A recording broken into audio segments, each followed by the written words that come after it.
રાજકોટ ગોંડલમાં રાજુ સોલંકી અને જયરાજસિંહ વચ્ચે સમાધાન થયું છે।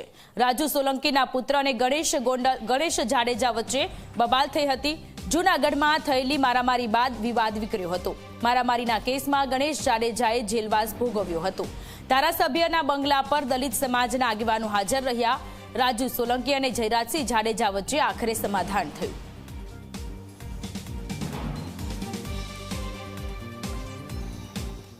આજુબાજુમાંથી મને એવી વાત મળેલી કે ભાઈ રાજુભાઈ સોલંકીએ કોઈ મોટા પૈસાનો સોદો કરીને સમાધાન કર્યું છે। તો હું સ્પષ્ટતા કરું છું કે આ સમાધાન બાબતે રાજુ સોલંકીએ એક પણ રૂપિયો મારી પાસેથી લીધેલો નથી, એની હું નિષ્ઠાથી ચોખવટ કરું છું। રાજુ સોલંકીએ જરૂર મારી પાસે એક વાત રજૂ કરી છે, પણ એમાં રાજુ સોલંકીનો કોઈ સ્વાર્થ નથી।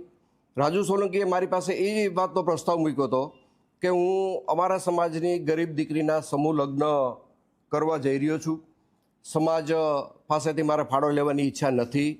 તમે મને આ સમૂહ લગ્નમાં ભોજન સમારંભના ખર્ચમાં તમારે મને મદદ કરવાની છે અને આ ભોજન સમારંભ તમારે મને કરાવી દેવાનો છે। અને એમાં મેં રાજુને હા પાડેલી છે। બાકી રાજુએ કોઈ રોકડા પૈસાની વાત, કોઈ સમાધાન પેટે સોદાની વાત રાજુ સોલંકીએ મને ક્યારેય કરેલી નથી। રાજુ સોલંકી ક્યારે એક પણ પૈસાનો મારે વહીવટ થયેલો નથી।